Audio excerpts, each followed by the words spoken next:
What do you charge? You're going to get this question from a seller at some point, probably in the next week or two when you're out on a listing appointment. How you respond to this can make a major impact on how much you're going to make in 2020. You want to get really good at having commission conversations. So one way to deal with this is by saying, you know what, it's a success fee. I don't get paid anything unless I'm successful bringing you an offer you first accept and that we take all the way to the closing table. And at that point, I charge X for my services, whatever you're charging. We just need to decide what we're going to pay a buyer's agent. Now, I'm going to throw some round numbers at you, not price fixing. Every market's different. Every brokerage is different. But let's say you charged 7% as your total listing fee. That's what you normally charged.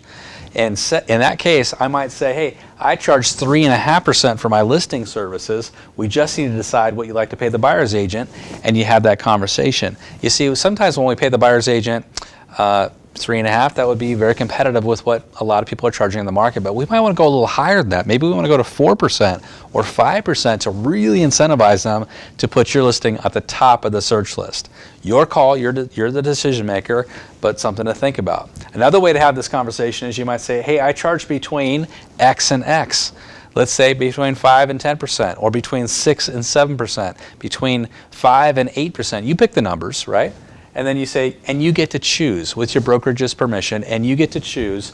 It's really just how aggressive you want to be in incentivizing buyer's agents, because half the fee will go to listing, my side of the transaction, and half will go to the buyer's agents, which are the ones out showing the property. In some cases, I'll be showing the property, and people in my office will be showing the property as well.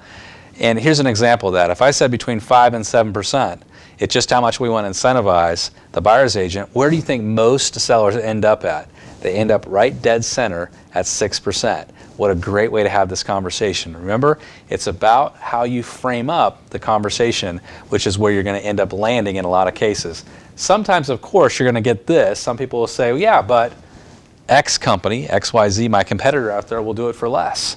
If that's the case, you need to be prepared for that, because you're going to hear that, and you want to learn some sales language around that. Here's a couple of examples of how you might respond. You might say, hey, I understand, but ultimately it's about what you net, right? Discount brokerages charge less because they do less. Our marketing engine sold, and you fill in the blanks, 2,300 homes, 12,000 homes, 1,000, whatever the numbers are, last year. But let's look at the neighborhood and see how many we sold versus the discount company. What you should do is a ranking report in the neighborhood before you arrive. So you not just start telling them how good you are, you're showing them how good you are and your company. Hopefully your company comes out on top. It normally will, above discount brokerages in the community, because you do more, right? And the next one is, hey, I hear you, but the first thing I think about when someone tells me that they're going to work with a discount brokerage is, are they really going to entrust their largest financial asset to a company that can't even negotiate its own commission structure? I would worry about how they're going to negotiate your price with a buyer. Do you ever think about that? And let them ponder that for a second by framing that conversation up. Commission conversations are so important. I'm going to put these scripts in the body of the blog so you can take them, print them out, and maybe memorize them yourself. Have a great day, good selling, and join us again over here at eRealEstateCoach.com.